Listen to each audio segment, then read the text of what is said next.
Welcome to another day of How to ABX. Today is 10/15/2023. It is Paralyze season, and today is Female Villain Day. So I'll be using a Jean Grey at Tier 4 with a Brilliant Rage, and she has the Dark Phoenix uniform. You can use a Rage or a Judgment or even an Anger proc if you have to with this pseudo-rotation. The way that I use her is I pretty much spam all the skills, instantly canceling them. Even her tier 3, some people wait until the wings pop. I've experimented with both. I've got a video up showing and comparing both. Honestly, it doesn't really make that big of a difference. At the end of the day, with all of these characters, there are various ways to play them. Play them the way that you score the highest. So experiment with different rotations that people are suggesting, and find out what works best for you. With that being said, this is how I use her. This is how I score the highest with her, and I'm going to go ahead and show you this in action. The only thing I'm going to point out really quick is, aside from spamming 5, 3, and 1, if you give it a fraction of a second, she will score a little bit more if you let the animation start. It's not a full second, though. The other thing to point out is the 2 will take you away from the beast, and you don't want that. You want to be able to instantly cancel and spam these as much as possible. So what I like to do is I'll cancel 2 into 1, because 2 and 1 have a similar cooldown. Otherwise, that 2, you'll run after the minions and you can get really far away from the beast. So let me show you that in action, and if you want to stick around until after, I'll give you additional information like the team I'm using, why I'm using it, and alternate options for today in case you don't have Jean. Okay, so I'm going to swap to Jean, and I'm going to go 4-2-1-5 for a fraction of a second. I missed the 1 there. And then 3 for a fraction of a second. Everything I'm pretty much using as soon as it's on cooldown. Of course, right when I start, I mess up that instantly canceling in there. And as you can see, I don't even wait for the wings to pop there. I really don't think you need to. I don't score much more or less. Actually, it's a little bit less when I do it if I wait for that to play out. So you'll see I'll instantly cancel them. Just cancel, cancel, cancel. And this for me is what scores the most. 2 and the 1, so you don't run away from the beast with that 2. Because the 2, she'll fly around. And you don't want that, especially if you're trying to get these cancels off. So having a skill up after 2, and like I said, this 1-2, that's 2-1 seems to be a really nice combo as far as keeping her in one spot. Should have used that 7 there first, because we want to recharge that 7. Oh, jump in center. As you can see here, the 7 is actually going to be the cancel for today. It cools down so quickly that I don't try to save it. Because her skills are so spammable, I can usually recharge that 7 to use it for the cancels, but you can also cancel with 4 and 2, so you don't necessarily need to use the 7 as your cancel for the day because she has the ability to cancel also. Let's see how high we can get this score here. It is good to pay attention to your roar timers to know when they're going to roar in case you want to save skills, or so you don't go into a long combo and lose some of that damage. Popping your skills right before a roar, the beast is going to ignore damage and jump out of the roar. So keep that in mind when you're playing through as well. I don't really usually have too much of an issue. On Paralysis season, it's a little bit different than the other 2 seasons. 116 is when he jumps center, instead of 126 like the others. So you'll see here, I got the 7 ready again. I didn't need to use the other skills. All right, let's bring it on home. You'll see I just kind of glide across the skills and try to keep them canceling and popping the next one so that I can continue to recharge 7 and 6 using them as much as possible. They do give a boost even though you're not letting the animation play out. And by not letting the animation play out, by not waiting for the wings to pop open, 38's the last roar here, by not waiting for the wings to pop open, it actually ends up helping your damage because you can kind of get it on cooldown again. As you can see here, I'm just going to go straight into it again, and now I have my 7 and 6 in there for that final rotation there. All right. You could probably throw in some auto attacks too if you really wanted to. I do try to do a 7-6. You can usually do 7 by itself and then a 7-6 the next time it's on cooldown. They're usually together. But I don't pay attention and focus on that. I focus on using it as soon as it's ready, like right there. And I mean, I've got a second here. The wings are going to pop there anyway because nothing's on cooldown. But 14 million is not horrible. 14 to 15 million is average for my account. I usually don't get too high, but I mean, 14 million is good enough, I think. So let's talk about options and team and build and all that good stuff. So let me write down my score, 14,065,430. Okay. I always show my cards in all these videos. If you've watched them for a while, you know this. I do this because I think it's important that if you're comparing, well, why are you scoring more or less than me? I think it's important to know what the build is of the people showing you stuff. So there's my cards. If you want to pause it, you can read over them. Your cards and your X swords affect all of your gameplay. So if you don't have well-built cards and swords, it is going to affect your ability to score high, even if you have a well-built character, even if you do the rotation perfectly right. So as I'd mentioned, I have a Jean Grey with the Dark Phoenix uniform. Here's her overall stats, capped on all the important ones. And then custom gear. You want to have at least 5-star Uru. I have 6-star Uru. Everything's amplified. And I have Odin's Blessings on her because I absolutely think she's worth it. Very strong character. Probably one of the top 3 damage-dealing AB characters in the game. But she's also good in pretty much every game mode, which is why she's so expensive. I use Black Widow for the Striker for all ABX days. Someone suggested this to me. I've tried instinct type matching. And honestly, Black Widow, and I have a built Black Widow, a tier 4 with the Rage, she just knocks it out of the park for me every time. I score higher having her as the Striker. So if you're doing ABX, if you have Black Widow with her newest uniform, I would absolutely use her. Even if you don't have her built, I would still use her. Experiment. Try an instinct match. At least try Black Widow once and see what scores more for you. I would do at least 5 runs before making a decision, but I absolutely always switch to Black Widow for every day, which again, if you've watched my videos for a while, you know this. Overdrive. Honestly, at the end of the day, it depends on what your count needs. As long as one of the attack sets, you're usually in good shape, but you might need one attack set over another, depending on how your cards and X swords are. I do have her artifact, which is pretty slick. It is not an instinct match, and it's only a 3-star, so I can't re-roll the instincts, because she's not a destruction character. It'll be highlighted in purple if she was. And this is what it does. It gives her... It increases damage dealt, which is, in my opinion, one of the best support abilities in the game. So it's only a +7. It's only a 3-star, but better than nothing. As I'd mentioned, she has a brilliant CTP of Rage. It is 260, and it's rolled to 1.2% damage, which is pretty good. Not great. We want a 300% at the top if we can, but re-rolling those is a pain in the butt. I'm just happy to have 4 brilliant Rages. Her uniform is mythic. So that's how my Jean Grey is built. Let's talk about alternate team options, why I made the choices that I did, and what you might consider doing when you're building your team for, whoops, not for GBR, for Alliance Battle. So I'm using Black Cat's leadership. I have her uniform. I have her winter criminal uniform. This is a seasonal uniform, but what this does with the leadership ability, super villain allies, which would be Jean Grey, increases all basic attack by 65, ignore target's dodge rate by 35. Not incredible, but not bad either. I'm pretty sure she has no passives that are really helping. This removes all all debuff effects, right? Increases all debuff effects. That's actually a really powerful thing.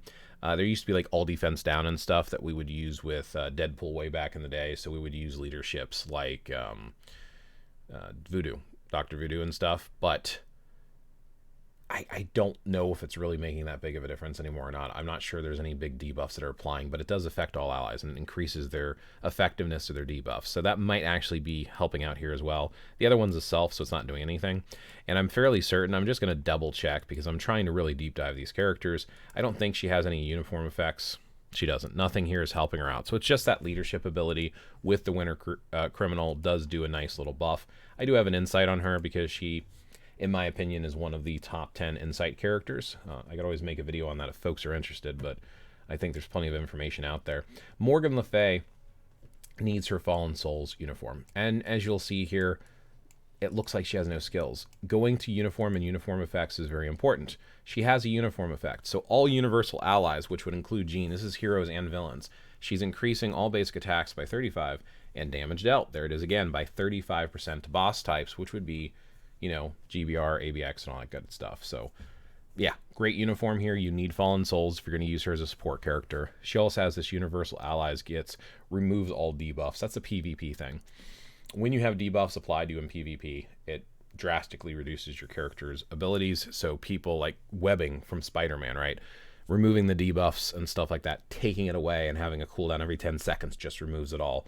Really nerfs a lot of characters that rely on their debuffs.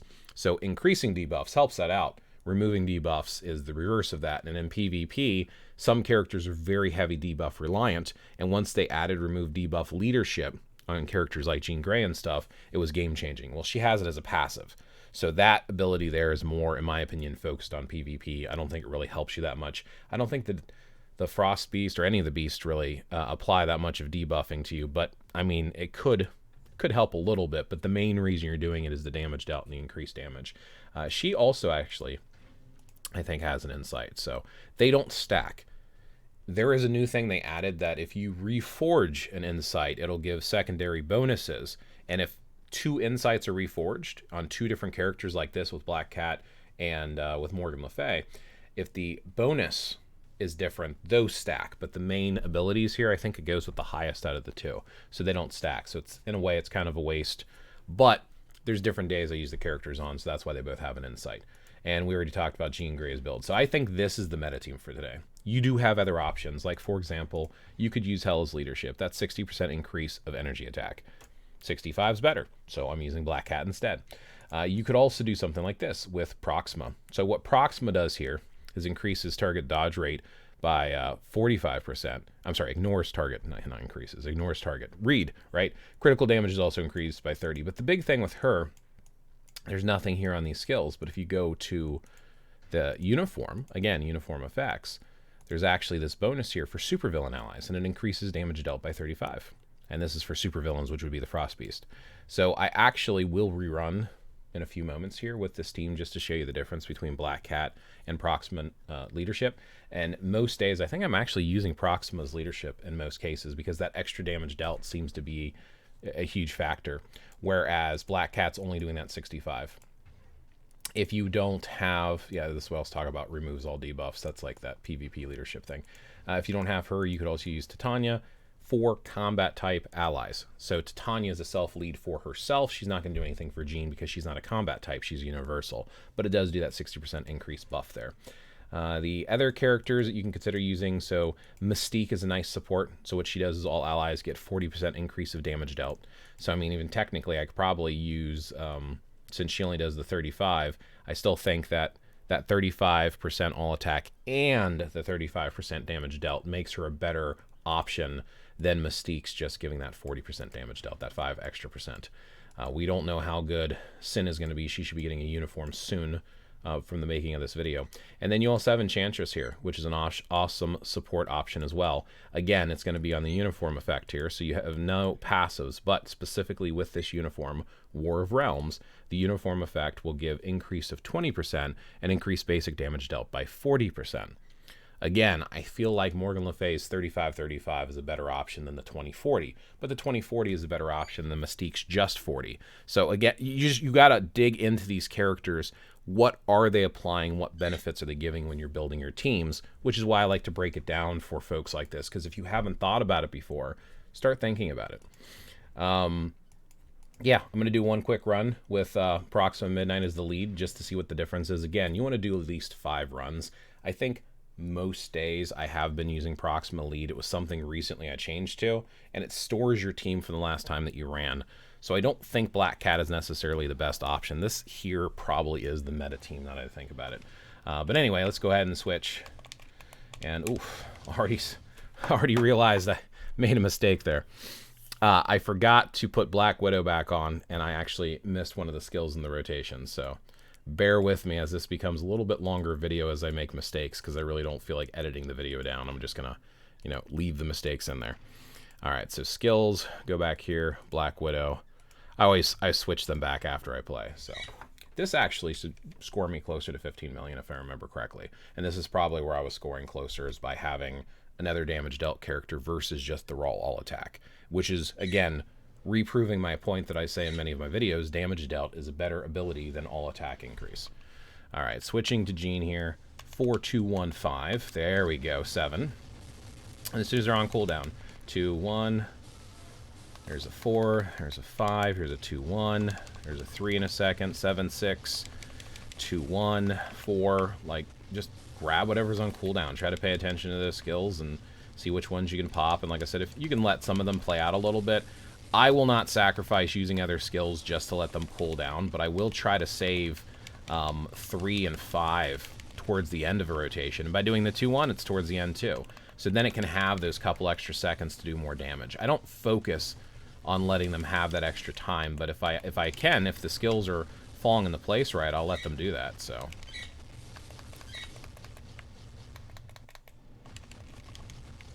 all right, Snow Beast, like I said, right around 209 for the first roar. So there we go, turning around any second now. And 7's ready. even though I already got the cancel off with the 4 and the 2.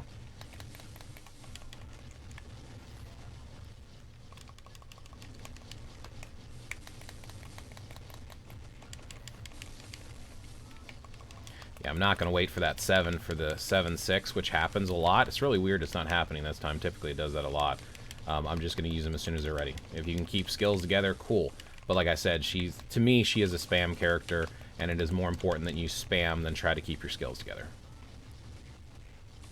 All right, remember 116 is about the second roar, so you don't want to get into any really big, complicated rotation or have it interrupted as the beast jumps center. But I think, yeah, I probably could have saved that. I should have saved that. Oh, okay, delayed roar there for the center because the snow beast ended up, or the beast. I don't even know if this is the frost beast or which version of the beast this is. But they ended up.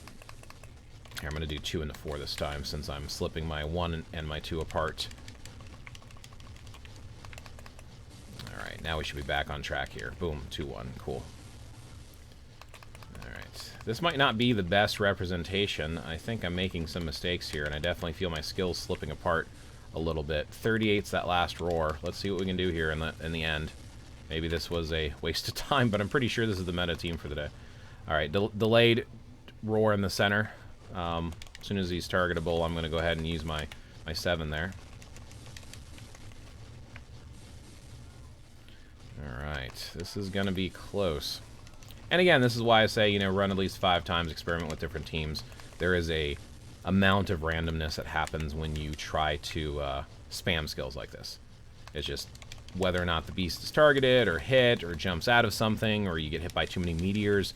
Avoiding meteors actually lets your score get a little bit higher, but I would not focus on doing that. So in this case, it actually ended up being a little bit less. So there you go. So maybe I should stick with Black Cat. I'll probably do a couple more runs. I know on certain days, I don't remember which ones they are, but you can't use Black Cat all the time. I think these are universal lock days. I think maybe that's where Proxima is a better option. Definitely some things to consider. So yes, everyone here is universal, and Black Cat's speed. So I think on the universal female days, Proxima is your best option for your leadership.